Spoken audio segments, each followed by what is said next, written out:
Hey everybody, welcome to the Johansson show. I'm joined by Iestyn Rees. Iestyn, thank you for coming on.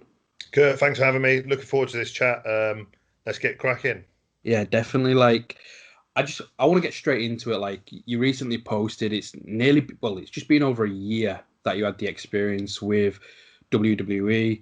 I was there in York for it. What was that experience like for you? Honestly, Kurt, it was one of the best weeks I've ever had. I did a tryout in the November before that Yeah, sort of taping in the January, and from that tryout, I got invited to come down. So I spent a week at the Performance Centre the week prior to the TV tapings, just being as if I was a member of the roster. So training, going through the normal training schedule, with all the coaches there and everything like that. And then obviously taken up to TV, and I got to work the two dark matches, and it was just an absolutely brilliant experiences. Everyone was really welcoming there. I learned an incredible amount over that time, and it was just a fantastic experience, really. yeah. Like, when you got that first trial, like, what was going through your mind? Is WWE your goal? Like, obviously, a lot of people watch it when they're a kid, and that's all they want. But over the years, you've had people where actually, no, I want to go to Japan, or I'm happy doing this. Is WWE your goal? Yeah, I think for me, it's always been a goal from when I started watching wrestling when I was a kid. When I Yeah, got into wrestling, I'd had a few tryouts beforehand, dating back to as far as sort of 2009, 2010, when it was a totally different system yeah, to what it is now. So it'd always been the goal. After I had two tryouts way back when, a long time ago. Then I had a couple of big knee injuries that kind of, really sort of took me out of wrestling for basically a whole year. yeah, And then I got back from them, and then I just felt, then they weren't really picking up guys from Britain or anything like that. So it just seemed like, a million miles away. And then obviously everything happened with NXT UK, or that initial, the British tournament yeah, and World of Sport, that sort of started off, and that really got WWE sort of really putting a lot of effort into the NXT UK. And when I saw my peers all sort of getting signed in deals, I felt there was something I could do. So I had one tryout November 17 that went really well. Unfortunately, didn't get a job off the back of that. And then the second one, 2019, and still on the radar now. But obviously, with COVID and everything that sort of happened pretty soon after that, it kind of made things a little bit more difficult with no sort of wrestling going on this year for myself, or last year, shall we say, which is a bit frustrating to say the least. But everyone's in the same boat basically. yeah, definitely. What sort of like feedback had you been getting, especially from like 2019? Because I mentioned before we started recording, everybody sings your praises, whether it's helping to coach them, giving nutrition. Your body of work speaks for itself, which we'll get into. Like, what feedback have they been getting? Because visually, Uh, you're what they originally wanted. sure. From without blowing my own trumpet, from a physical standpoint, I tick all the boxes. With me, it was never anything sort of glaring. It was little things. Regal picked up on.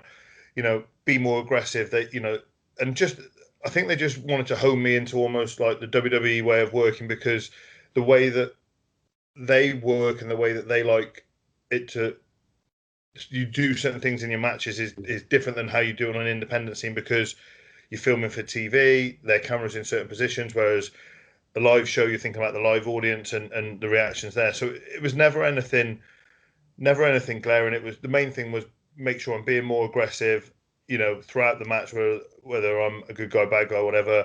So yeah, there was never any major feedback. It just at times it just, and you hear this probably a lot of times, it just wasn't the time that they needed someone that looked like me, unfortunately. And it's just one of those things, really. Yeah. Hopefully, like, once COVID does disappear, I know, I think it was after the Hull tapings, I'd been hearing they'd been looking at more venues to run a little bit more frequently. And obviously, if they're running more frequently, they'll be wanting more guys. And hopefully that can be the case. Like, everybody was kind of worried of what's going to be happening. They made all the cuts stateside, and Sure. but then we've seen new people starting to crop up and Yeah. things like that. So hopefully, like, it'll be something sooner rather than later. But How would you feel if it was like, right, Iestyn, can you come down to these set of tapings? We've not been wrestling for over a year. Yeah, I mean, as long as I had like a week or two's notice, there's a wrestling company that's got a school in Gloucester, so I know I could get, I could get in the ring and get myself, Yeah. I wouldn't say I'm out of shape, but I'm definitely not in ring shape. I haven't bumped or done anything like that because I have used this time away from wrestling to, let my body recover, and spend some time with the family that I don't necessarily get to spend and stuff like that. Because I'm away most weekends, sort of resting and working and stuff like that. So I have used the sort of lockdown time and the time I'm wrestling to sort of focus a bit more on myself and on my family and stuff like that. But yeah, it would only take me a week or two to get back in ring shape because I'd get in the ring. If they said, right, yes, in 2 weeks' time we need you at these tapings, I'd just spend as much time as I could down there every day, just getting back in ring shape and going from there really. Oh, brilliant. I can't help but notice, obviously, the shaved head. I'd been seeing some stuff on social media Yeah, regarding the thought process behind it. Like, explain to everybody why you shaved your head and the cause that you was raising money for. yeah, sure. So my friend, he wrestles under the name Matt Lomax. He's had a pretty rough 18 months really. He probably won't mind me sort of talking about this. He got diagnosed with testicular cancer.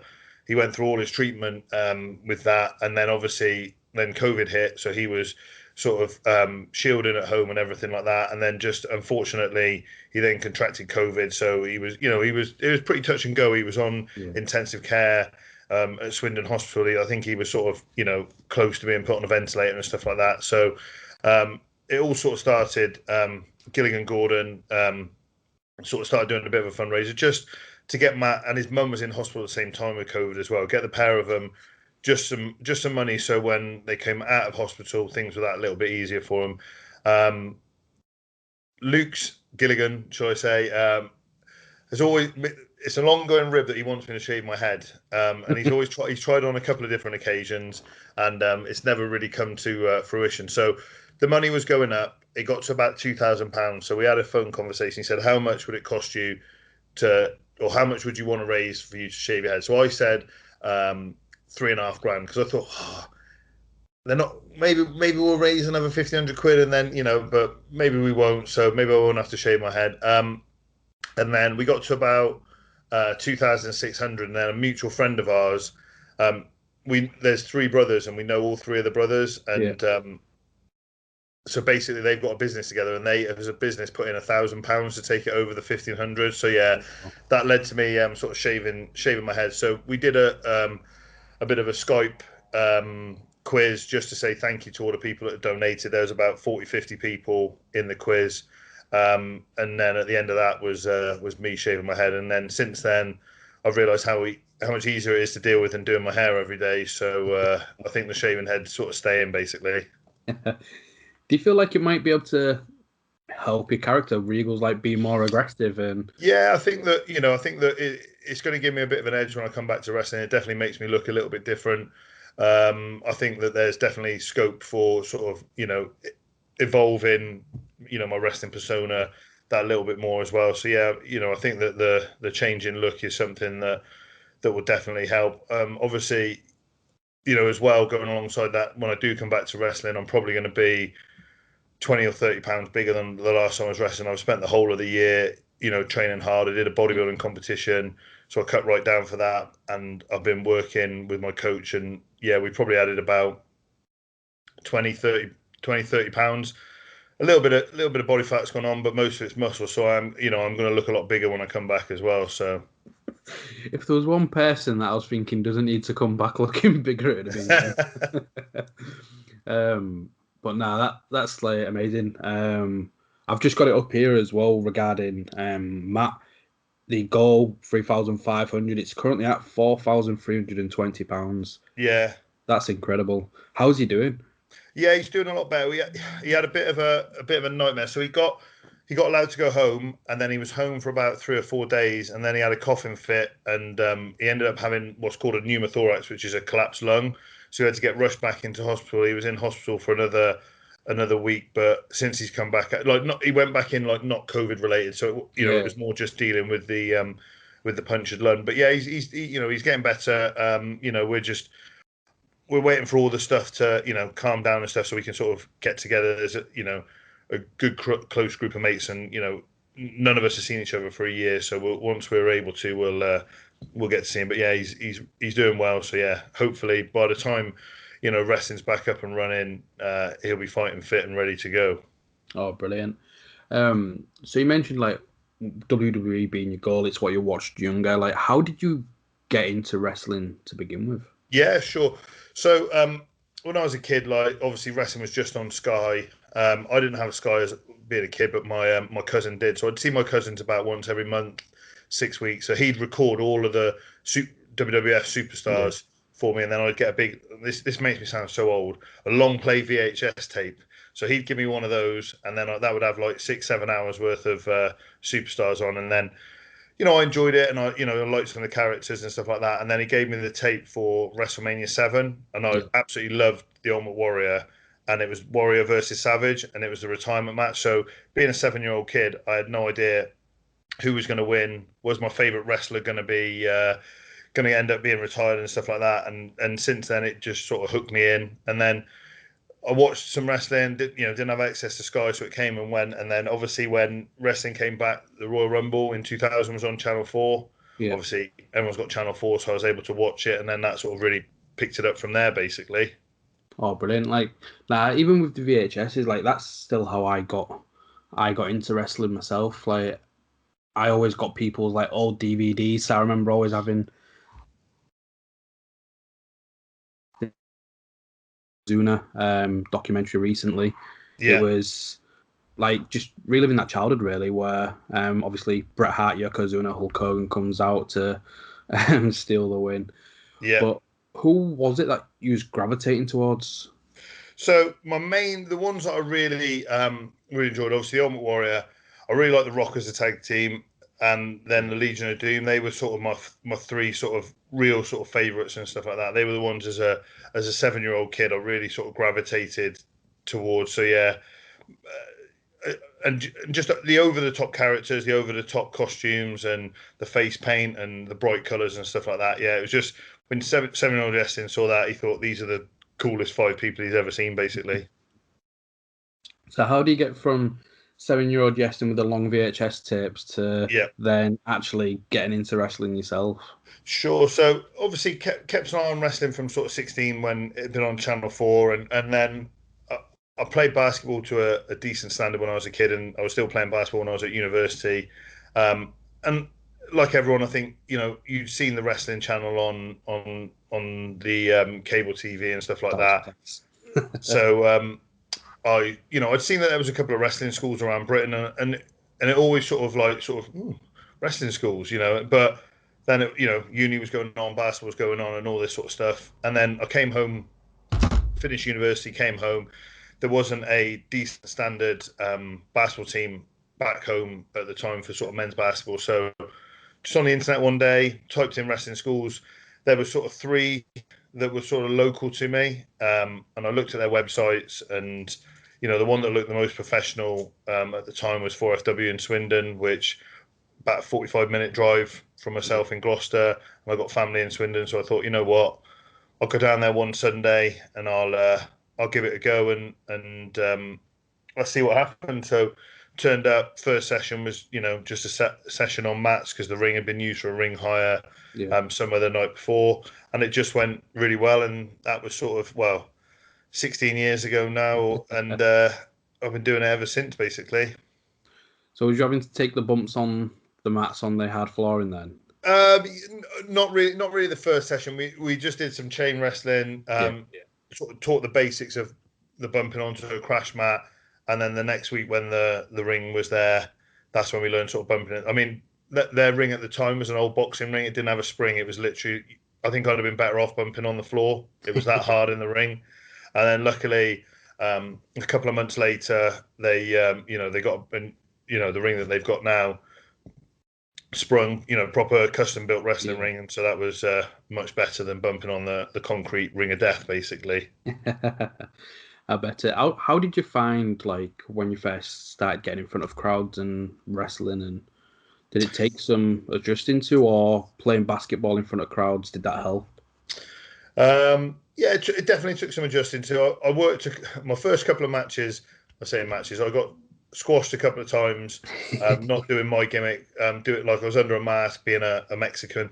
So that got me used to being out there for Yeah, that first time. First couple of times, and then to be fair to Dave and the guys at 4FW, they booked me in a very sensible way. So first match I had was me and Luke Phoenix tagging against the Cartel, yeah, Shah Samuels and Terry Fraser.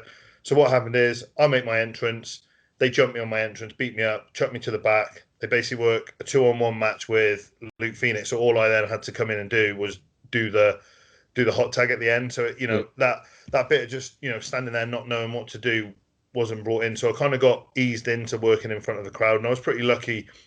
I got to work a lot of the top guys sort of early on there. So I was in there working with guys who were way more experienced than me that sort of dragged me to a half decent match. At the time and stuff. So I was working guys like Dave Mastiff, Yeah. Martin Stone, Danny Burch in WWE, and Terry and Shah in the Cartel. So I was working with guys that at the time were miles ahead of me. So it just pulled me up to a much better standard really quickly. So yeah, I was very, very fortunate in that respect. Oh, brilliant! Like, how long had you been wrestling until you got your first title run with them? Then? It came around fairly quickly, so I've probably been wrestling 5-6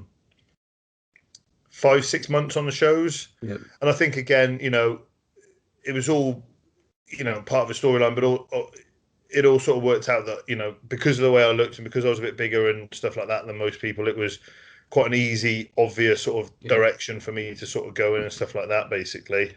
So yeah, about 5-6 months, I'd say. Was you in similar conditioning back then, or did that I was a come? lot smaller. When I started wrestling, I think I was about 14 stone, so about 196 pounds. I Yeah. quickly got up to just over 200, but at the moment I'm sitting here at about 260. So yeah, so I put on a fair bit, about 60 pounds since I started wrestling. Ah, fair enough. What was like? How do you perceive wrestling titles?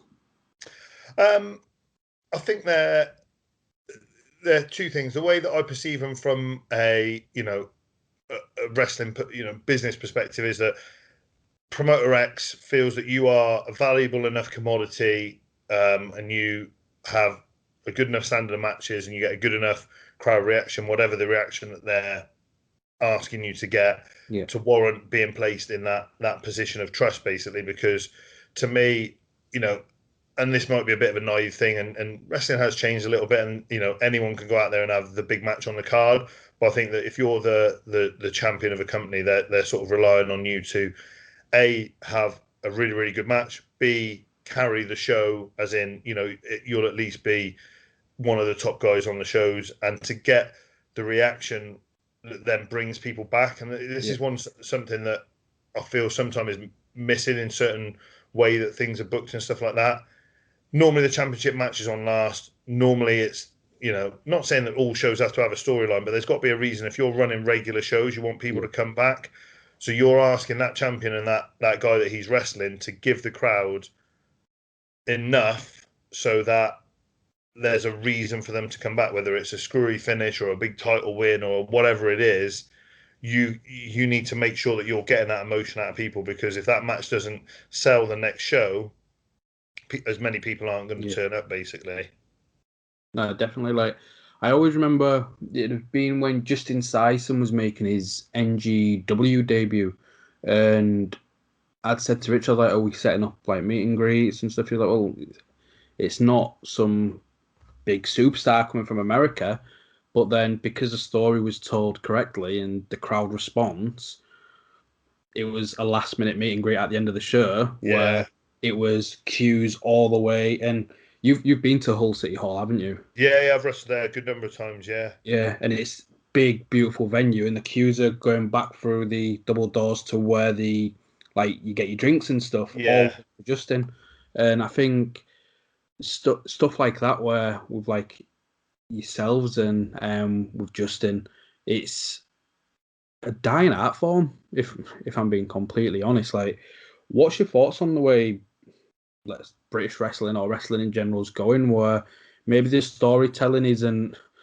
It's silly to say it, the important thing for a lot of Yeah, I companies think now. that there's been this trend to everyone trying to have these 5-star, 6-star, 7-star matches, and there's an absolute place for them on the card. Yeah, But there's also a place for the old storytelling, villain, good guy matches, and I think that if you're a wrestling promoter, you need to pitch your shows with a little bit of wanting to have the best match that you can put on from two guys, two tag teams or whatever. yeah, There's got to be then the opposite end of the scale, which is the storytelling, because you can watch wrestling so available now. I can yeah, go on my phone and I can watch wrestling from Japan, from Mexico, from America. I can watch 4 different companies in America, and if you're inclined to watch the NXT AEW, you're going to see, you know, 5-6 star matches, or crazy yeah, stunts, every week. If you're watching the Japanese stuff, you know that every time that their sort of circuit rolls around and you get those big sort of end of tour shows, yeah, the guys are going to be going out there and having those matches. So you can there's all this wrestling that's accessible to people all the time for those crazy matches. The art of storytelling, the art of getting that crowd to react not to the moves but to the person, the persona, I feel sometimes is lacking a little bit in British wrestling and in wrestling in general, because you can have a fireworks display, but if you had to watch 6 fireworks displays in a row, they're going to get a little bit monotonous. There's yeah, only so many woos and whereas that sort of, I always say, that sort of visceral feeling where, oh, I hate that guy, I just want to see him get beat, or oh, this guy's my absolute favorite. I just want to see this guy conquer the bad guys. If you can get that alongside the fireworks, you're onto an absolute winner. And that's where I think sometimes wrestling or promoters sometimes lack, because they just want the fireworks. They don't want that visceral reaction, and that visceral reaction will bring people back more so than anything else. yeah, definitely. And I think it's one of those where, especially with wrestling social media, what determines success? Because there's companies where they're popular on the internet, but they're drawing 300, 400, and that Yeah, that might be good. But for example, with NGW, a company that's not internet based whatsoever, pulling over 1,000 in Hull City Hall, and yeah, it's because, again, fireworks. I always remember them bringing Will Ospreay in, and it was against Robbie X, and it was only a handful of people that knew or cared for Ospreay.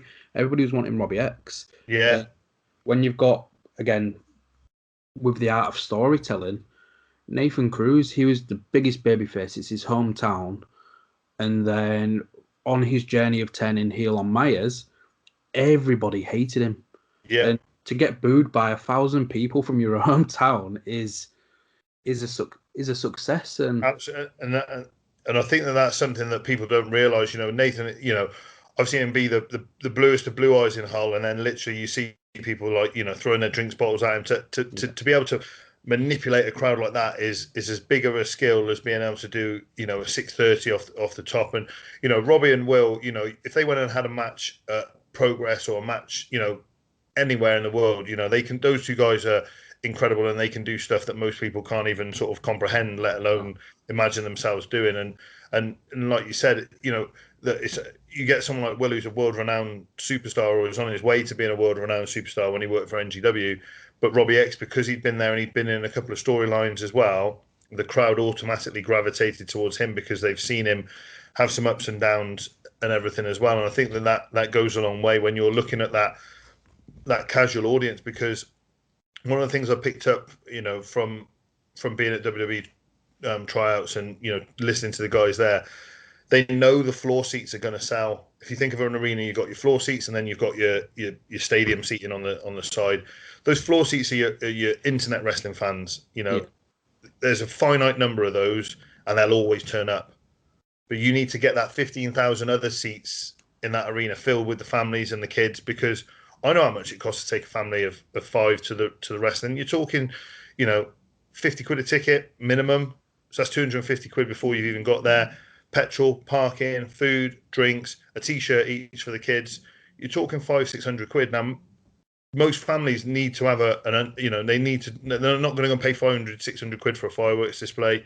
Yeah. That's why you need to give them those characters that the mum can go, oh, isn't he cute? Oh, I don't like him when he gets beat up. The dad's like, oh yeah, I like that one. He's a bit of a badass. And the kids just, the kids see everything and just love everything. And that's where wrestling needs to have those different bits. You need the fireworks, you need the characters, you need the over the top theatrics, you need a bit of comedy, you need the whole package to be able to get to be super. And the NGW shows at Hull definitely had that, because you had your internet fans, but then you probably had 800 people that were just families and kids, and they knew that every 3 months, big show at the town hall, and off they went. Yeah, definitely. What style of show do you prefer working? Like, what's kind of audience? In a cheesy way, I'm happy working in all of them. I feel confident enough to go out in front of an 18 plus audience and get the necessary action that the promoter wants from me. I feel happy going out in Butlins, with the most, Butlins is the most casual audience you can get, because the wrestling isn't something they have to pay in to go and see. It's put on the same as the Diversity's on the next night, and the Meatloaf tribute's on the next night after that. It's just put on. They don't have to pay to go and see it. So if you can get a reaction from the Butlins audience, that's great. And I feel happy from going anywhere between Butlins and an over 18 show, and I feel that's just because I know my character. I know what bits I need to accentuate in front of this audience and bits I need to accentuate in front of that audience, basically. Have you worked the camps much? Yeah, absolutely. Yeah, is that for Brian or for NGW? I've done the All Stars for Brian. My first ever job for Brian was doing Butlins at Minehead. I've done them for NGW, and then I've worked on, I've done tours on the smaller camp shows and stuff like that as well. Where Butlins, even when it was Brian or NGW, was a big performance. You're in a big, huge, great building. For people that haven't been to Butlins, they've had WWE run shows in the house shows in the same space and stuff like that. So you're talking, there's 2,000, 3,000, 4,000 people watching and stuff like that. So, it is a big experience. And then you go to some camps and there might be 200 people there. But yeah, so I've done the camps for a number of years now. What's the most surrealist experience? I had Joey Seven on. I'm sure it was Joey, where he mentioned there was some guy with his sleeping bag on the front row because he was like, might not like the entertainment tonight, and yep, wrestling one is, so he curled up in his sleeping bag. Just when you've done the tours on the camps, and the most surreal thing is that I've wrestled on camps, and then you stay over that camp because then you're driving onto the camp the next day. Yeah. And the most surreal bit is going into the bar afterwards, and these people are treating you as if you're like The Rock. You're like, no. I just came on in the mid-afternoon entertainment before the Meatloaf tribute. But yeah, that was surreal. Like, that was the first time of really sort of, seeing that, the kids being like, oh my God, the wrestler's here and he's just having a drink at the bar. That sort of that surreal sort of, almost, not saying starstruck, but these kids are like absolutely gobsmacked that you're out there doing normal stuff. So that was pretty cool. Yeah, but who would you been working with for also? I imagine there's countless, but who is it that you always like to get in the ring with when it was All Star? I worked the Zulu Warrior quite a lot. Often I was sort of doing sort of tag matches and stuff like that. So you just get a big sort of jumble of, there wouldn't be a set sort of card and stuff like that. And then I'd worked Rampage Brown a couple of times. So just go on and do whatever. I worked Eddie Ryan a lot for Brian and stuff like that as well. So yeah, you just turn up every night. And I think Brian's pretty smart. Like, he tries not to have a replicating bill. Even on shows over a weekend, he'll change things up. So yeah, you tend to be working a lot of different guys. I worked Niwa a lot on the last time I did a run for Brian, and he's a fantastic talent. Could work him every single day of the week, basically. Yeah, everybody says good stuff about Niwa. Like, he's did you face him recently? Was it maybe Reach? Yeah, I wrestled him down at Reach as well. So a bit of a role reversal there. He was the good guy, and I was the bad guy. Whereas for the Brian shows, he's the evil Maori, and he's beating up the the local guy.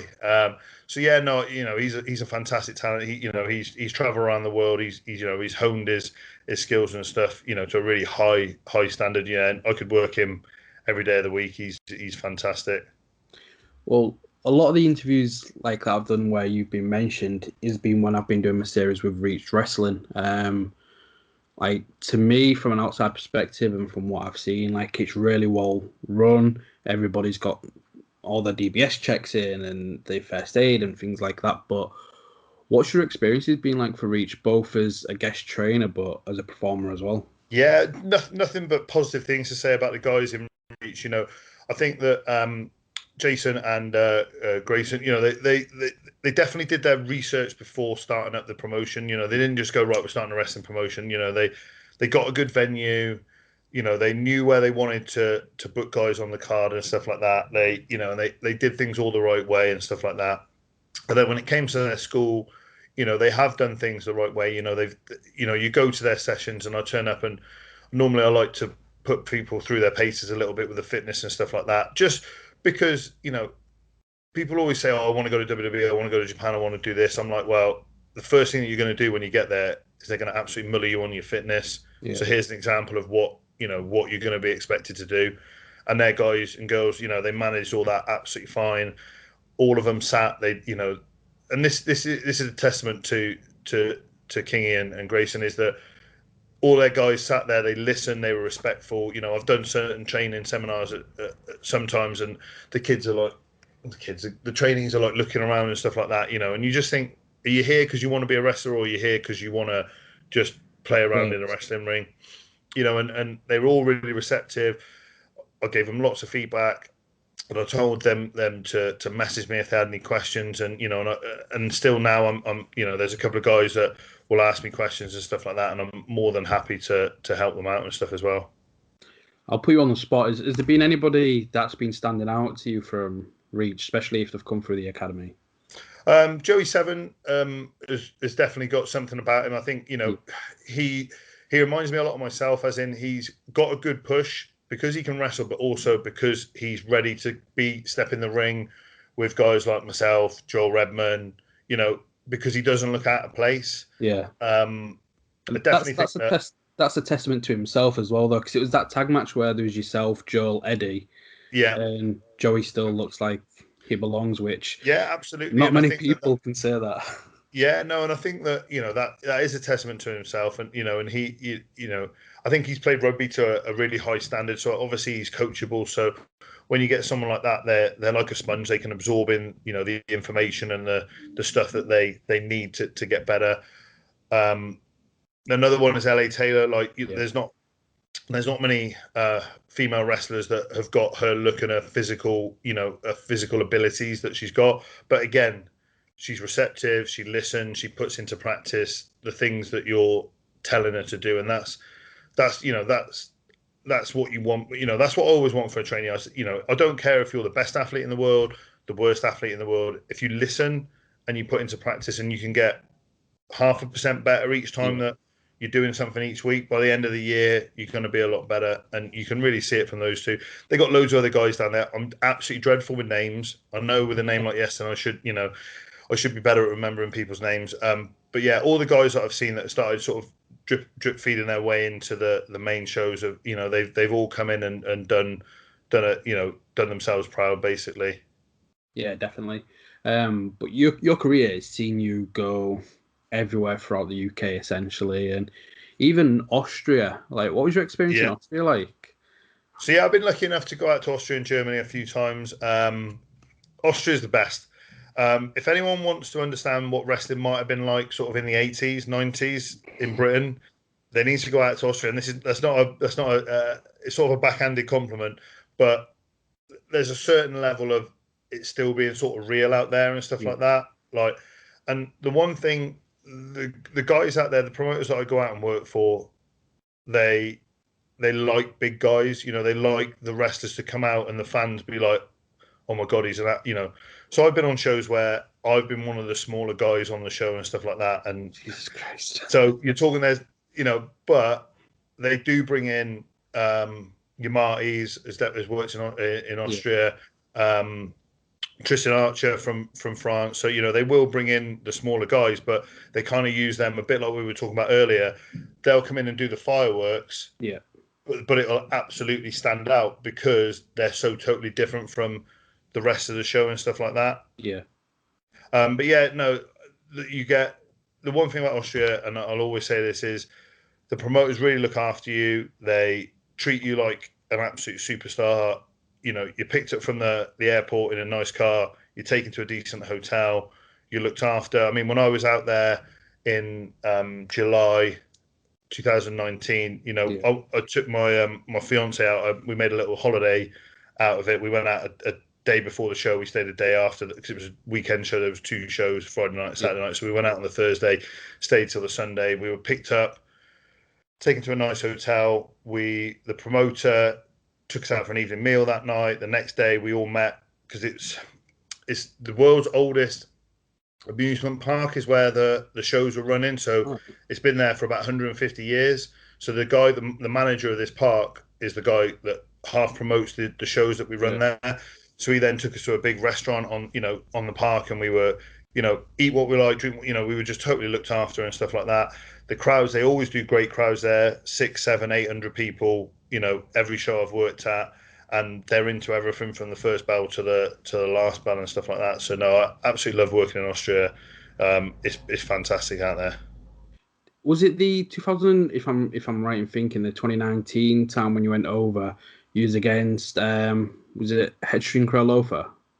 Yeah, so it was a 4-way match. So it was me, Alofa, Tristan, and I think Mexberg was the other one in the match. So really super experienced guys on the card, and working with Alofa, he's it's just cool to say you've wrestled one of the guys that's part of the old school sort of Samoan dynasty and stuff like that. Afa is his dad, Yeah. Wow. Did you get a chance to pick his brains or anything like that? Yeah, no, and he's one of those guys. He's been in the business his whole life. He's traveled around the world. Everywhere that there is to wrestle, he's wrestled there. So, just getting to pick his brains and and again, it's just those little nuances that the guys with that much experience sort of know that they can say, oh, you just need to slow it a little bit down here, or just do this little thing here. So it's just those little nuances that really, can help you really take your wrestling level from here to here, basically. Yeah, definitely. When I was doing the research and stuff, I was just bloody hell, didn't even think he would still be wrestling, especially doing these tours in the UK. Yeah, he's still in Dubai regularly as well. Yeah, so he goes out to Dubai and stuff, and I think he wrestles mainly sort of away from America now. But yeah, he's still busy with tours and stuff like that. Oh, that's class. You got plans to go back out there because you've been there regular, haven't you? Yeah, I'm normally out there once or twice a year. I was due to go back out, so I went out for another company towards the end of 2019. Yeah. And then I was due to go summer. We were going to do the 2 days again in Prater, and obviously COVID put the kibosh on that. But yeah, no, as long as everything sort of settles down, they're hopeful to run sort of July, August time, the 2-day sort of event again. So I'll unless anything goes tits up, I'll be hopeful that I'm out there again.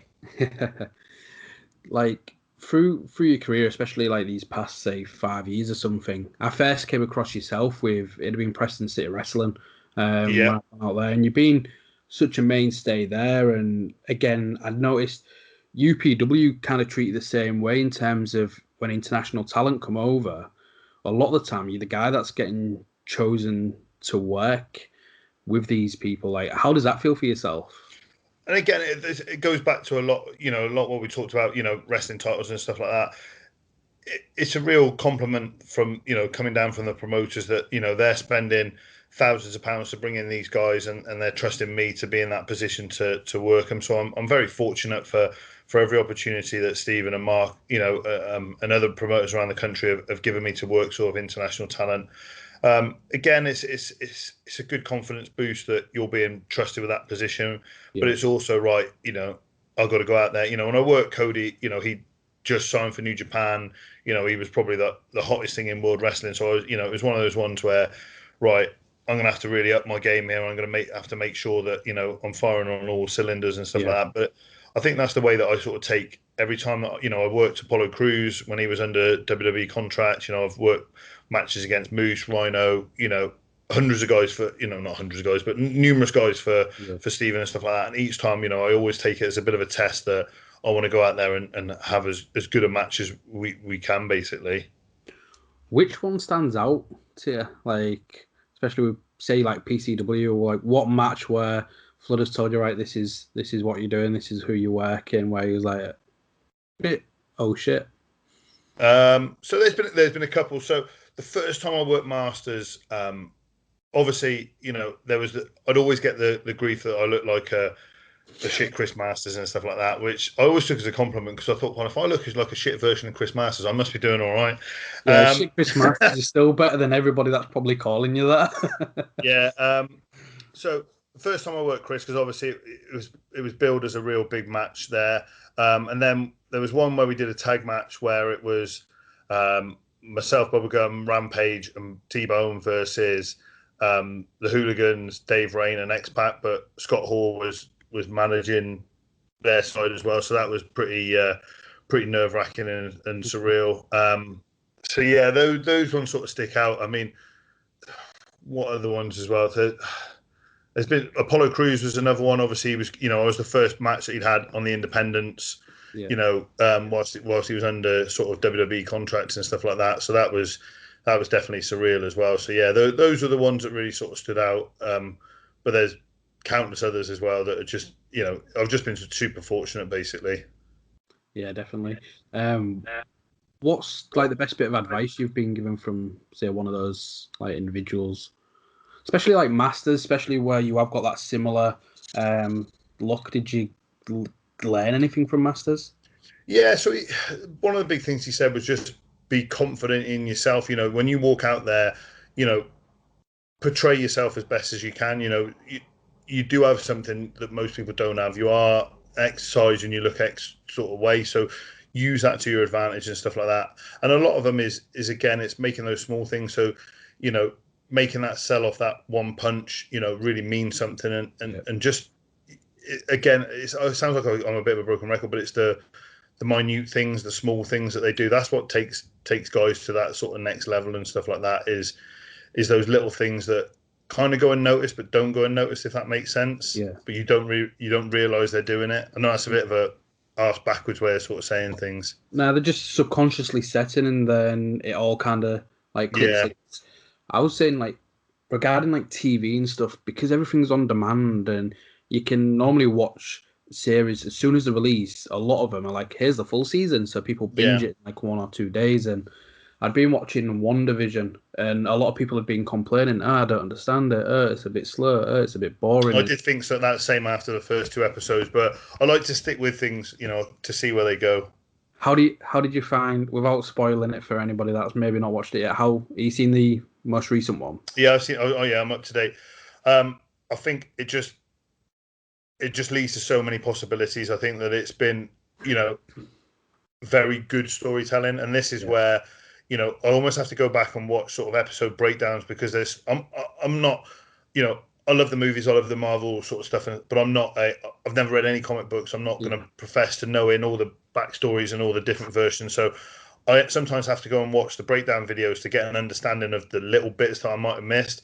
And when you see it, like the multi layers of what the bits that they're putting in, it's just mind blowing that people's brains even work to that kind of extent to get stuff in there. But again, if you can have that same sort of effect with wrestling, there's been certain stuff that I've done with companies that do have episodic TV or episodic shows that I'll always be thinking of, right, I'm going to be here now, but I'm going to be here in 6 months' time. What can I start doing to just thread those seeds of either turning from heel to face, or face to heel, or this change in my character and stuff like that? So, and I think if you can go to a promoter, if you are doing episodic stuff and you can put in those little bits, I think it shows that you really know your character and you really know where you want to be on a certain story arc or whatever it may be and stuff.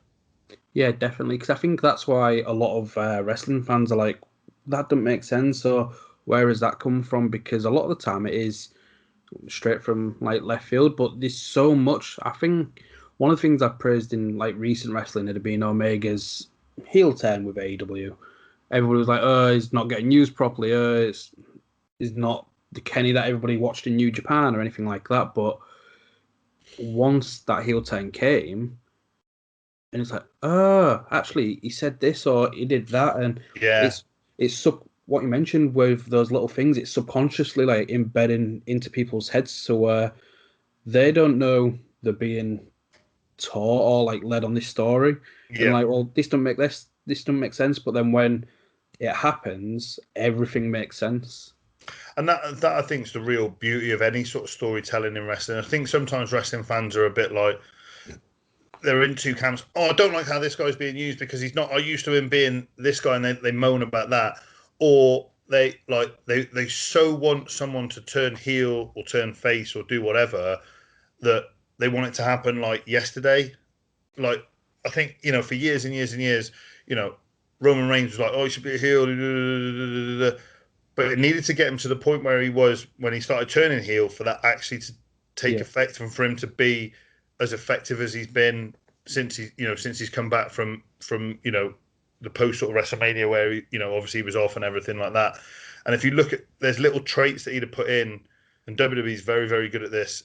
That they'd have sowed those seeds and then it all just comes to fruition. I think sometimes as wrestling fans, we just need to be a little bit more patient and let the stories tell out. A bit like the One Division, if you'd have watched that first episode and gone like, "Well, this ain't Avengers," what's going on here, and stop watching, you might have missed out on everything that's going to come. And I think that wrestling, if it's done well, can have that effect. You might not exactly get or like what's happening at this point, but just let it go to fruition because normally there's a plan and a reason for something being the way that it is. yeah, exactly. Like, and I try and think of like recent moments. For example, with the whole Daniel Bryan storyline when he did his B+ player and got his first run and stuff like that. And everyone's like, well, why are they dragging it out? He should just be champion. He should just be champion. But they've been doing it where people are forgetting that it's predetermined to some extent, Yeah, and they kind of become desperate for it to happen. And then when it does happen, you're getting a reaction like you've probably not had since you was a child again. And yeah, it's exactly. And those times where if you just give if you just give someone something straight away, the reaction is gonna be, oh yeah, I got a new toy. Oh, I like that reaction. But if you kind of give it them and then take it away, and you kind of give it them and you take it away, and then you not bury that. I don't mean bury as in like, but you push that person down. When they eventually get to the top, it's a much bigger reaction because the people have almost, oh, I'm nearly, and then it's like, oh yeah, it's the yeah, greatest thing that's ever happened, basically. yeah, because you see it so often where people get kind of quick shot to a title, and everyone's like, they need to be champion, they need to be champion. They get champion in 2 months in the reign.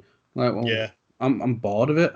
I don't like this, and it's because they've rushed it, and you wanted them to rush it, but they've not set the foundation for you to appreciate it yet. Absolutely, and I think that like you said, they can be very much the flavour of the month, and then as soon as they get what they want, oh, who's the next flavour of the month? Whereas I always like the slower builds. I always like the ones where it's just ticking along in the background, and there'll be a bit of time where it's the main thing, but then it'll drop back down because they're the ones that when they do pay off and you give the people the big pushes, it makes hugely vast, much bigger reaction basically. Yeah, 100%. So with your career, like obviously, what's it been like working with ICW? Yeah, absolutely brilliant time up in Scotland for ICW. It was the first place that I really got to work up, in that episodic, really really episodic nature because that the content was going out every week and stuff like that. Um, and some of the high points of my career, the first Hydro show, being on that, the subsequent big shows, and some of the big matches that I had there, and stuff like that, and getting to work with a whole different roster of guys that obviously I was going up to Scotland and working for Adrian's company and stuff like that, and but then just being able to work with totally different guys, change my character, do different stuff with it. Yeah, no, absolutely fantastic times up there. Yeah. What was your experiences like in the Hydro? Because I'm trying to think if it was the one that I'd have got. Who was on the Hydro show you worked, the first one? So the first one, I was in the multi-man match that then went into the Lionheart versus Kenny Williams ladder match. So that one was the one where Devitt Finn Balor was the GM, the enforcer. So it was that one, and then I didn't work the well, I did work it. I was managing Boar and Bird on the second one, and I had the altercation with Kevin Nash. And Yeah, then the third one was me and Bram tagging versus Shah and Jack Jester. yeah. Because I'm for the life of me, I'm sure it was the first one that I'd. It's the only ICW show I've gone to was it was that one. I'm sure of it. So that was the one that was main evented by Joe versus Kurt Angle. Yeah, Yeah. yeah, that was the one that I'd gone to because there was the cage match as well, which I believe was Wolfgang and Trent Seven. Yeah. Yeah. But yeah, what was your experience working in such a huge? Because that was their most successful Hydro, wasn't Yeah, it? the first one was the most successful. So yeah, I mean, obviously I'd been to arenas when I'd done stuff for WWE. So it wasn't like I walked in. I'd never been in I'd never wrestled in So I'd been in a ring but I think it was just again really being treated by a star, the catering there, you were well looked after and everything like that, and just you know, it was very surreal because if someone had told me when I started wrestling, oh, you're going to wrestle on a British show that's 70%, 80% British talent. You're going to wrestle in front of nearly 7,000 people at an arena in Scotland. I'd have thought you'd have been on LSD or something like that because British wrestling was tiny when I started. It was only Dixon that was running and drawing big numbers. Independent shows were 75 to 200 people sort of audiences and stuff like that. So to see that the transition was just mad, and then to be out there and it was that first time when you're out in front of the crowd and normally on wrestling shows you can sort of see the whites in people's eyes. There was just people everywhere basically. So yeah, it was a hell of an achievement. To me that was the peak of where British wrestling really sort of hit. Yeah. Independent wrestling really sort of hit a peak, and it's not been a massive drop off since then, but there's definitely been a slight drop in sort of numbers and attendance, and stuff like that. But I feel that I was really fortunate to be involved in that. Yeah, definitely. What about World of Sport then? Because I know that's got a lot of mixed like views. The TV show, I thought the content was good. The camera cuts kind of deflated a lot of what was going on in the ring, but it was the tour afterwards that all the workers truly loved. Yeah, I mean, I'll talk about the TV first, and I'll be brutally honest. The if you'd have been there live and you'd have seen, if you'd have been there for the filming days and you'd have got to watch those shows, you would have seriously witnessed some of the best matches some of those guys on that roster had ever had. Because I've never been in a room with 20, 30 more motivated people than the wrestlers, male and female, that were on that show. Everyone there was super motivated to make this the best that we can do. And the tag team final match where it's me and Kip versus Adam and Nathan is one of the best matches I've ever had. It was edited incredibly poorly by a person that had no clue what he was actually editing. Yeah. If you look back at it, and obviously I know what it looked like live and which in hindsight is a great thing and not many people have that. But what the editor I feel tried to do was just like, oh, wrestling's just moves. It's like Ninja Warrior. It's just action, action, action. Whereas we all know wrestling's about emotion. Yeah. So I, personally felt I got done a dirty on it because a lot of the matches that I was involved in with Kip is they do a lot of the fast-paced stuff, and then I do a lot of the stalking and being mean and the real sort of villain, bad guy, beating up stuff. So there was one shot, and it was in the first match on the first show that we did, and we talked to the camera people about it as well. So we were working on Joe Hendry, and I'd given him a slam, I believe, and then the camera person was on the outside of the ring with the camera pointing through the ropes. Joe's on his knee selling, and I'm stood behind him. So the shot that we wanted was I was just stood to slightly one side or the other of Joe. So you got Joe's face selling, and then me really winding up to give him a big big clothesline when he turned around. So you get that pain, anguish, selling from Joe, me looking mean as possible behind him, and then boom, I hit him with this big. Well, it totally got cut. So literally, you saw the slam, you saw me give him a clothesline. There was nothing in between. So and then it literally cut to Joe then beating us up, and it was just like you've literally just wasted the antithesis of what wrestling is to people. Yeah. It's that connection, you know, the stuff that we spoke about earlier, you know, the telling the story. So I feel that, you know, when you look back at the TV, all the feedback I got from my mates that have got kids, they absolutely loved it. TV that they could watch 3-5 o'clock on a Saturday afternoon that was easy to watch and stuff like that was brilliant. Wrestling fans watched it and were like, oh, this isn't like WWE. It was never going to be like WWE because it's an ITV product. So you're not going to see certain things that you see on WWE. I feel that if the editing had been better, it would have not got the stick that it got from a certain aspect of the internet wrestling fans.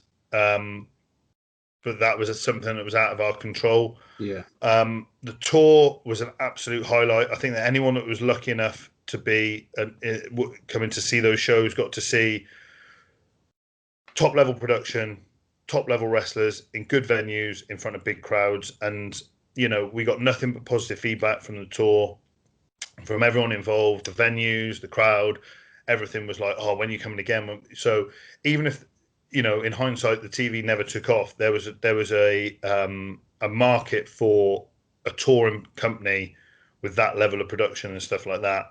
Yeah. And then, you know, I'll give you a bit of insight into what happened with the TV deal. So the money men behind it were desperate only for it to be on ITV.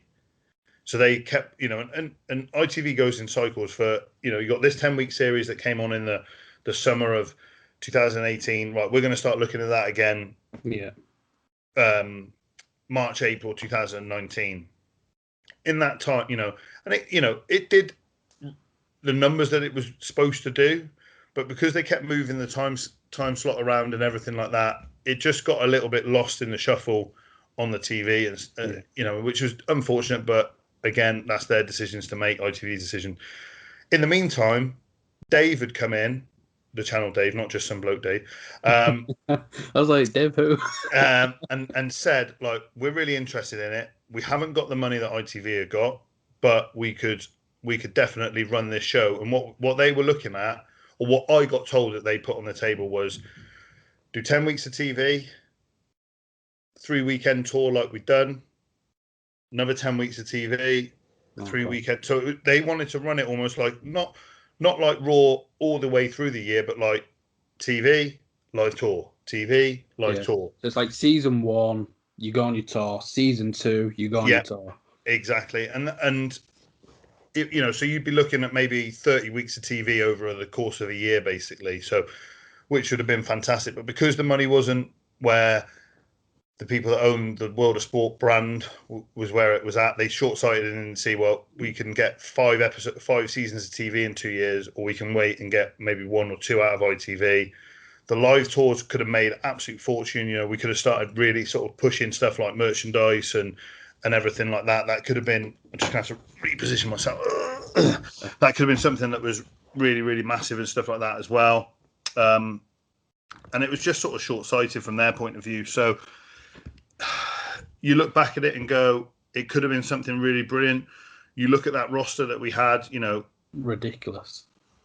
You know, for a TV audience, you know, you had everything. You had fantastic workers, guys with bodies, you know, guys that could talk. The girls were just absolutely fantastic on it. It was a roster that was just built for TV, and it's just a real shame that it never came to the position that it probably should have done. And then, is that too bright with the window behind me? A little bit, yeah. 2 seconds. No worries.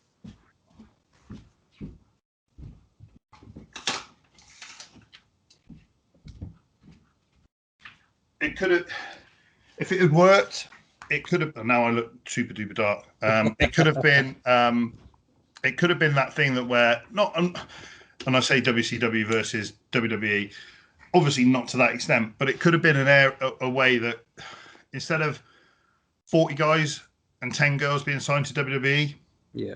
You could have had that, and then 25 guys and 6 girls signed to World of Sport, and it could have been better for everyone. I'm getting paid X at World of Sport. My 2-year contract comes up.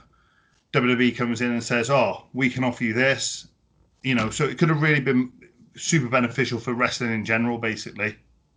Yeah, definitely. And I think it's interesting to say they got the numbers that was expected, because to internet fans it was a complete failure. Yeah. But you do not draw on the live, the live tour that you was doing, those numbers if it was a failure. So it showed that they was getting wrestling fans that these wrestling shows running in those areas don't get. And the thing is again, sort of what we alluded to earlier. They weren't looking for the 700 fans that go to Progress. 700 fans that go to Progress. And I'm not singling out Progress fans. I'm just using it as an example.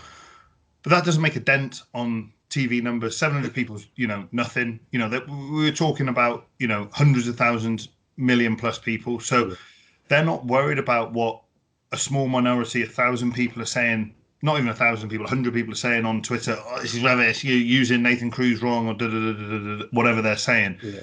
They're worried about the mums and dads tuning in, because they can, and they can put their 6-year-old, their 8-year-old, their 10-year-old in front of the telly for an hour. The kid's quiet. He's loving life. And where do I buy a Justin Sizem, bash and buddy from to give to little Johnny for Christmas? That's what it should have been, and that's what it was never going to be. Your NXT UK type of product, but we never envisioned it being that. It was always going to be a mainstream TV product.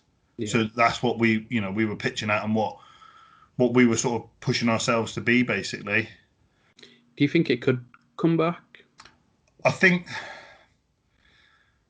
Do you think there's enough people, do you still think it'd be able to deliver on the quality? Because a lot of people, like Kip, for example, he's AEW, NXT came in and signed a lot. Do you still think it'd work?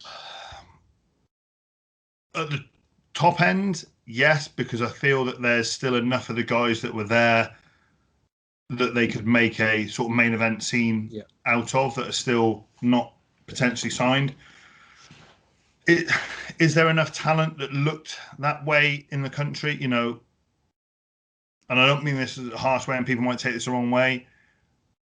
People would have to spend a lot of time in the gym to present themselves as a mainstream TV wrestler. The talent's definitely there, but is there the physical shape of people? Potentially not. And people can take that the wrong way, and I've been misquoted on this a lot of times. People think I want everyone to look like a bodybuilder. I don't. You got to look like an athlete, and this is what I always say to every single trainee when I do a seminar and stuff like that. I'm not expecting everyone to be walking around being 6'2", weighing 18 stone with a six-pack. That's I've never wanted that. I always see a wrestling roster, and I'll talk about a male wrestling roster, as a rugby team. So in a rugby team, you got your bigger, your thick-set props. Yeah. You've got really speedy, whip-it-like guys, your wingers that are your high flyers. You've got everything in between those guys, but they're all athletes and they can all do something. Yeah. I think that what wrestlers need to understand is, right, my frame is X.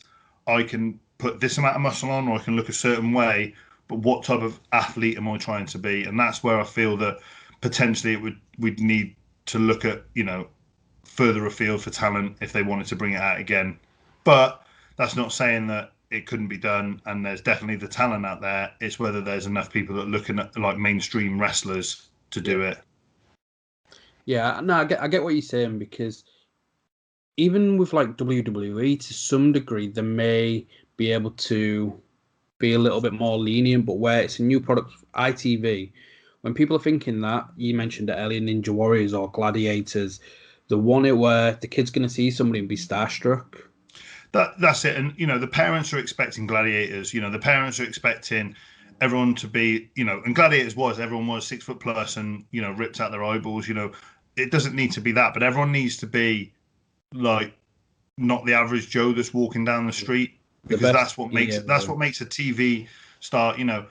You look at successful pop stars for the most part, they either got to be incredibly talented when it comes to singing, but the ones that are like you produced by the record labels, you know, they're all super good looking. You know, because you know sex sells basically, and it's the same when it comes to wrestling. The kids will be enamored by the skills, but you need to get the mums and dads. And what the mums and dads want to look at, they want to look at, you know, mums want to look at hot, attractive blokes, and the dads want to look at hot, attractive women. That's not, you know, I'm not saying something that hasn't been obvious forever, basically.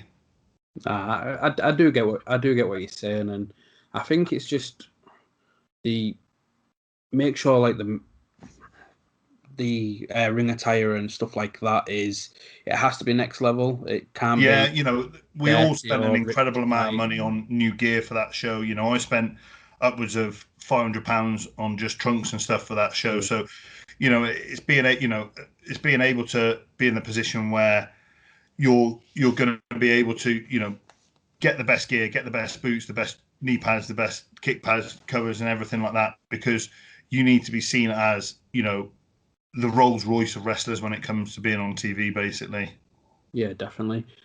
How do you balance your like the bodybuilding side of things then? Does that make it difficult when you're in the ring? Because obviously it's a whole like complete different sort of conditioning and things like that. Does that affect your wrestling, would you think? It didn't really affect the wrestling per se in the 10, 15, 20 minutes I'm in the ring. Yeah. It definitely hurt a lot more when my body fat was right down, but you know, that's something I can deal with. The thing that it did, like, the traveling was a lot more tiring. Like, and it sounds ridiculous. Like, yes, how can sitting in a car be but I'm normally driving, so therefore I'm having to concentrate on driving well.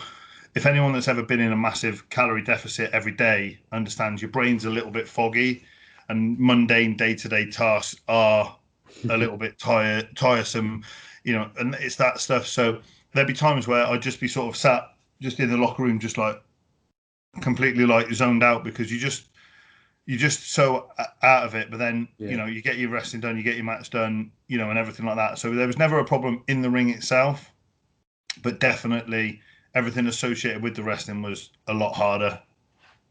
Yeah. Is it something you're going to continue doing?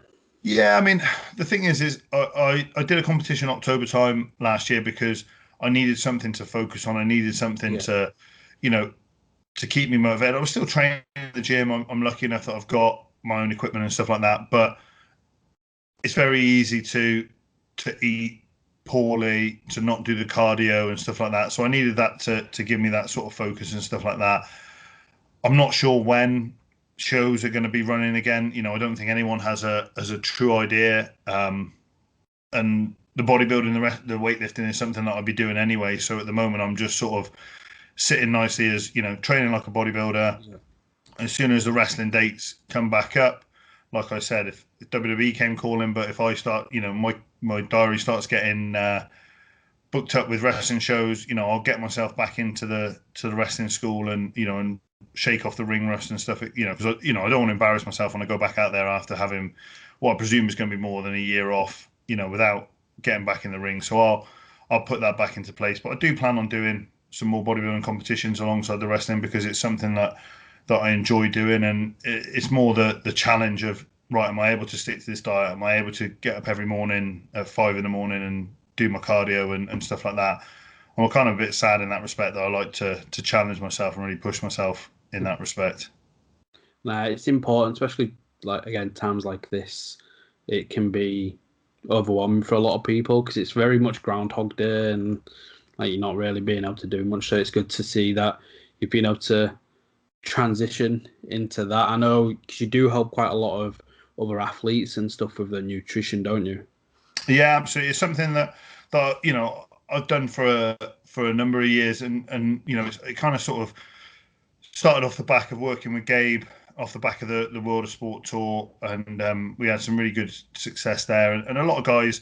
And I did it just, you know, and I was trying to help out the sort of wrestling business in general, because people would come and ask me and stuff like that. So, you know, I would just say, you know, and I'm not going to say I did it out of the kindness of my heart. I did like helping people, but I did, you know, there was a bit of money involved with people, you know, paying me for my time and stuff like that. And then I got talking to a couple of sort of PT friends of mine, and they were like, "Look, you know, you're clearly really good at this. So why don't you try and make it a bit more of an actual business? So now I sort of changed it from, working with loads and loads of people and just giving them sort of a basic sort of plan and saying, right, catch up with me in 3 months' time and we can change it around again. So I kind of streamlined it a little bit, and it's very much more sort of a weekly check-in process now. So I'm working with a few less people, but it's a much more intense process. So they're giving me their weights and their work. They give me a whole rundown on how their week's gone. I'm making changes to their diet if it's needed and stuff like that, changes to their training program.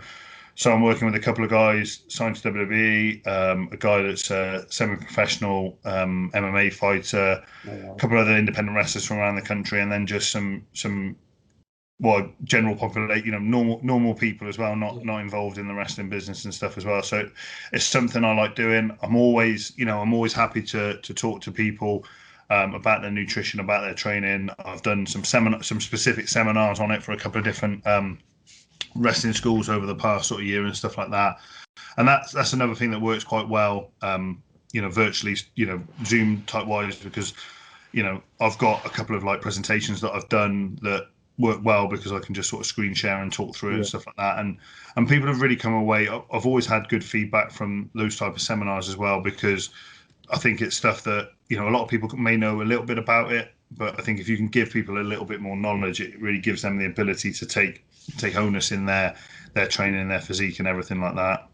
Yeah, definitely. If people are listening, whether it's a wrestler or just the normal person or a company where like actually you'd be able to help out, that where can people get in touch with you for that? Yeah, so just on my social media stuff. So yeah, Instagram or Twitter, just drop me an inbox DM message, and we can sort of start the process. On my Instagram, there is the links to my link tree. So if someone was interested in potentially taking up on the coaching, they can go on my Instagram, on my bio page, links to my link tree, and then they can click on the prospective client form. And I just get some basic details from them about, height, age, weight, and stuff like that, what they want to achieve. I don't think their weight's in there, but, just some basic information. Then I get them to fill out another form, which is a little bit more specific, just so I can, I'll talk them through the process, the costs, and what I'd expect from them, what they'll get from me, and everything like that. And if they're ready to go, and then set them up with a training program that can be home training, gym training, anything in between, basically, and a necessary diet program that fits in with their lifestyle and everything like that, to work towards their goals. And then we check in every week, and I make any necessary, adjustments, changes, and go from there, basically. Brilliant. So if anybody's listening and you think that's ideal, do check out Iestyn. Like, again, everybody that's spoken that they've worked with you, they've always spoken highly. So how does it feel, the fact that, again, you've got people that doing MMA or actually signed with WWE are coming to you for this like nutrition advice to get them in the best shape? I think it's I'm very fortunate. I've got this, the ability to help people. I really take a lot of pride in helping people, and I think that this type of coaching is something that's going to become more and more prevalent, particularly in professional wrestling. Knowing guys in the States that are signed to main contracts, WWE, and maybe even some of the AEW guys as well, are searching out top level bodybuilding coaches and fitness coaches over there. I know Jinder Mahal works with the same coach that EC3, Spud, Drake Maverick, and Moose also work with to get him in shape for the Superstar Spectacular, the show that was for the Indian sort of special that they did and stuff like that. And he's working with him again for WrestleMania. I think that wrestling takes a lot of toll on the body, and I think that a lot of people sort of know the basics of nutrition, but I think that a lot of people, myself included, like that accountability, because it's very easy. I can set myself a diet plan and I can stick to it 90% of the time, but then there'll be those little missteps that I place and stuff like that. But I know I've got a coach that I'm accountable to, and having that accountability is probably the most important bit about it, because there's someone's going to be checking in with you every week, and and I'm not there sort of ranting and raving at them. I'm like, right, you've had a bad week. What was the reason why? I had a stressful time at home. Mum was in hospital, whatever. So there's always a reason for it and stuff like that. And a lot of it's just reassurance and saying to them, look, one bad week doesn't make a bad year. We can get things back on track. And just giving the people the right information, the right meal options and stuff like that is really, really important. So yeah, you're going to see a lot more guys, a lot more professional wrestlers are going to be getting coaches and stuff like that, because I feel that they understand that it's not just about like being super, super ripped and having a six pack. I think it's being in the best physical shape to do this job. This job is incredibly physically intensive. Yeah. And you limit your injuries by being in good shape and stuff like that. So it's not just about being super lean or ripped. It's about putting you in the best position to be able to do the job that you want to do. Yeah, definitely. I want to go back to like with the world of sports stuff. You teaming with Kip. How did that come about, and how did you find that? Because I was I loved what he was doing. I thought again, you two, Cruz and Maxted, were two of the best like acts on the show. Yeah, I mean it was purely creative that put us together. So we all signed on for the show, and then I think about a week later they sort of sent us perspective, sort of creative for our stuff, and they said, look, we want you and Kip to be a team. We're thinking sort of Diesel, Shawn Michaels type of team. So got on the phone straight away to Kip and said, look, they want to put us together. Here's some ideas of what sprung to mind for me. He was like, oh, brilliant, yeah, this is what came to mind for me. And we just kind of just bounced off each other from there. And just, we came up with what kind of naturally fit with us, as well as, big brother, little brother, scrappy dude that kind of goes and shoots his mouth off and gets himself in trouble, and then I have to come in and save him and stuff like that. So no, and we came up with some double team moves. As soon as we got to the TV tapings, we had a couple of days before, we sat down. We talked about stuff. We got in the ring. We worked out with a couple of guys that we were going to be facing and stuff like that to work on some specific stuff. So we really put some time into it, and I think that's why the team worked so well. I think the dynamic was there, and it worked well. And it was, again, the one thing I'd say for the World of Sport tag team division is every tag team was unique. Like you couldn't say, oh, Kip and Iestyn were just like Adam and Nathan. There was definitive reasons why they were a certain team, we were a certain team, and everything like that. So I think that ability to be unique as a team was really important. Yeah, definitely. And obviously he's doing some like great stuff with AEW now. And what other stuff like stands out to you for like proud moments of your career? Because I hate it like when I just speak about certain things that I found, or because I feel like sometimes somebody's got such a big body of work elsewhere, and they probably see this interview pop up on social media when they've not been spoken about. Like, what other like proud moments? So that like one of the ones that really stands out is I got to work a tag match a couple of years ago. So it was me, JD Knight, and Hacksaw Jim Duggan versus Gilligan Gordon, Matt Lomax, and Sol Adams. All the British guys in that match had basically been there. Like me, Matt, and Gilligan all sort of started training roughly around the same sort of time. Yeah. James was one of the trainers. Sol Adams was brought into 4FW to be one of the main guys there. So we'd known each other for sort of 12, 15 years, so to have that kind of match, and I think Hacksaw Jim Duggan, I can imagine, goes to a lot of independent shows and doesn't sort of get in the ring with most of the guys that are as big as him. So I think he probably thought he was back in 1986 and it was the the Coliseum somewhere, because he was having the time of his life out there. He nearly had a heart attack because he was getting so overexcited and stuff. And it was in Swindon in front of about 700 people. They were eating at the match. So yeah, it was that really stands out because it was a really cool moment with some guys that I'm really good friends with that I've known for a good number of years and stuff like that. A couple other bits was we did a tag match at Shug's house party. It was me and Bram versus Jester and Shah Samuels, and we basically, you had Jeff Cobb on the shows. You had all these sort of international talent, all guys going out. I think Walter was on the so you had all these guys going out there, and we just went out there and had an absolute bloody fight basically, and we destroyed. I speared myself through a big speaker stand, and Bram did a swanton from about 15 foot in the air through Jester on a table, and all this kind of like mad stuff. And so that really, I think we just, people talk about that match being one of, be considered in ICW as one of the hardest hitting matches goes a long way. So yeah. And then stuff like on the World of Sport tour, getting to do the stuff at all those great venues. And that was the first time, our music hit, and it was like being, then you realize how many people would watch the TV, because it wasn't like, now even on independent shows now, you'll go out there and you sort of have to get the crowd into you sometimes, as if you're not known in that venue and stuff like that. Whereas that, it was, me and Kip, we opened a lot of the shows, and as soon as our music hit, the boos were raining down. The heat was already there, so that was a really cool experience. So yeah, so many to mention. Some of the stuff up in PCW, some of the big shows at the Guildhall in Preston and at the Blackpool Tower and stuff like that, in front of a couple of thousand people and stuff like that, are all sort of up there as highlights as well.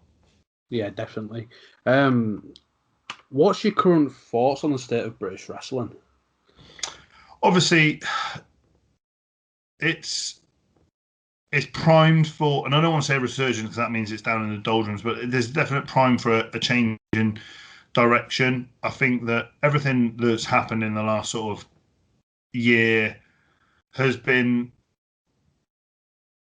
an eye-opener for British wrestling. I think that it's brought home a lot, that a lot of the practices and stuff weren't potentially the best ways that it should have been, and a lot of stuff should never have happened.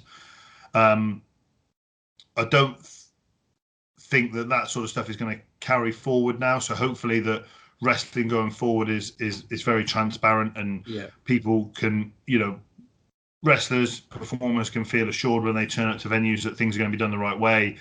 Fans can take their families and stuff to shows and feel that, things are going to be done the right way. I think that it's going to be very interesting, because I don't feel that shows are going to be able to rely. I can't see the NXT UK talent being able to work independent shows anymore. So new stars are going to have to be built, and new draws, for lack of a better better term, are going to have to be developed and nurtured and stuff like that. And I think, with the big layoff that we've had, I would like to think that all wrestling fans are going to be sort of starved for wrestling. So they're going to, wrestlers need to realize that they're not going to have to go out there and kill themselves to get these incredible reactions. Now, I'm not saying they don't do all their cool stuff, but the first time you hit a shoulder tackle, the first time you do a slam, is going to get a huge, great reaction, because people are going to be like, oh, I haven't seen any wrestling for near enough to, it's going to be over a year and a half, I feel, before, from the last shows to when shows are back on and running. So there's a real opportunity to really captivate and capture a new audience. I think if you can advertise stuff well, if you can get new fans into the building, because I think that the existing fans that have been to wrestling before are going to be so into it that it's going to create a great buzz, that therefore you should hopefully almost use that as a big net to capture a load of new fans that are just potentially turning up and giving it a go and going from there. So I really think that if it's done right, and if promoters and wrestlers are sensible, we can see a real big push of British independent wrestling, because I feel that there's going to be an audience out there for it that's going to be desperate to see it again, basically. Yeah, definitely. And I've seen like different companies where they're announcing tournaments and they're going to have this person in it, or there's been a few different companies that have been popping up and like, hey, we're making a new company. And I know at least two of them that have popped up had plans of doing so before the pandemic and stuff like that, and they're getting the ball rolling, doing roster reveals, and like, to me, I think it's a good thing, because when it's putting people back in people's minds, like, is they've not had much wrestling to share around. If they've not been working these closed door Rev Pro ICW shows or NXT UK, it's as if they don't exist. So I think these roster reveals, I feel it's a good way to get people talking, get people hyped again, and like, cards subject to change, that's fine, but What's your thoughts on these new companies or existing companies announcing who's going to be part of their roster or part of their tournaments? I think it's worthwhile. I think it needs to be a sort of drip feed effect, because I think if you just went, here's our roster, it's going to get forgotten about. It's a bit like yesterday's newspapers. Yesterday's tweets are very, very quickly sort of forgotten and stuff like that. So I feel that if it's done right, and and this is the time, if there are companies out there that have got guys that can make little 30-second music videos of introducing, or reintroducing talent. I think it's a really good idea that you can hook people in, and you can make matches, and you can make wrestlers sort of appear even bigger sort of draw stars than they were before by really investing in them. I think that, the one thing that's a little bit of a worry is people announcing show dates and then the show getting cancelled, postponed and stuff like that. From personal experience of knowing, like, having sort of, I've got concert tickets that have been postponed twice now, and you're just like, ugh, not another email to say. Hey, I've got my third wedding date signed up. Oh, now. bloody hell. Like, That's more important than going to see Diana Ross in concert. But yeah, but yeah, you know what it's like when, and a bit like what we spoke about before, of like, oh yeah, we're going for, oh no, we're not. But this is like way more, because it's not just like, oh, postponed a couple of weeks. It could be, it's postponed indefinitely and stuff like that. So I think that people just need to be sensible, and not try and promise too much until they can guarantee that they can put it. And then once they've got, right, guaranteed date, we've got this COVID stuff all put in place, we know we can have X amount of fans, this is a wrestling show, boom, here's our roster, here's the matches we're having, let's do this. I think that they can, people are itching to be involved, so I think that they've, they're sort of primed and ready to go, basically. So I think it could be really special. yeah, because I've seen some people, whether it's fans or other people in the business, kind of laugh at new companies popping up, but there's only so long they can put on hold announcing that they're going to be a company, because if, again, pandemic wasn't here, they'd have already set up. And I feel like if they waited until business is back to usual, then they're just going to be lost in all the announcements of all these shows saying, right, turning. Every company, is going to be announcing stuff and doing stuff. So if you're a new company, you've got to try and corner the market, or at least get your stuff out there, ahead of time, because otherwise you are going to get lost in, right, Rev Pro's opening backup shows and we're going to have fans, and this is happening with this company that have already got a big established, social media presence. So I think that, whilst the social media is a little bit quiet, they should be hammering things home, because especially if you've got, roster reveals and and stuff like that to do, at least you've got content out there that can hopefully get people talking. And if you can get that social interaction and maybe get some fans on board and already making a bit of a discussion, oh, we've got this wrestler and this wrestler and this, we've got all these wrestlers, who do you want to see wrestle who, what matches do you want to see? I think that's something that can definitely, should hopefully push fans towards those shows. Yeah, definitely. So people just need to stop shitting on things, especially during this time. Like, if your mindset is to, oh, a new company, oh, they're doing, let's shit on it. Like, yeah, it's a time where people are struggling to find hope. Exactly, and I think that, a bit like the world of sports stuff, it's very easy to criticize. It's very easy to criticize stuff. You don't know, this next company that is coming out could be the next big thing, could be the next Progress, could be the next ICW. You don't know what's going to capture people's imaginations. It could be as internet friendly as a Progress, as an ICW, but as mainstream friendly as an NGW or something like that. And in 2 years' time, they could be running shows in front of 2,000 people and catering to everything. And this could be the next big thing. So I think that it's very easy to take a negative paintbrush and paint everything with a negative thing. It's very easy at the moment. People aren't in the best sort of positive mind frames, potentially, because the last year has been a bit of a complete washout and stuff like that. But I think that I'm one of these people. I always like, look on the positive side, look on the bright side. New wrestling means new opportunities for talent you might not have seen, for guys to do something a bit different, for lots of different options and stuff like that. So, get behind it. If after 6 months it's a terrible production and it's not good, then take your energy as a fan and put it into another company and see if they're any good and give them 6 months. And if they're after 6 months not so good, move on to another one. Don't just, I don't know them, another wrestling company, they're not for me. Give them a go. If it's no good after 3-4 shows, put your energy somewhere else, spend your money somewhere else and invest in a company, because if you don't invest in it, then all wrestling sort of fails. Yeah, definitely. I've locked the cat into the other room, so bear with me 1 second. That's okay, don't worry.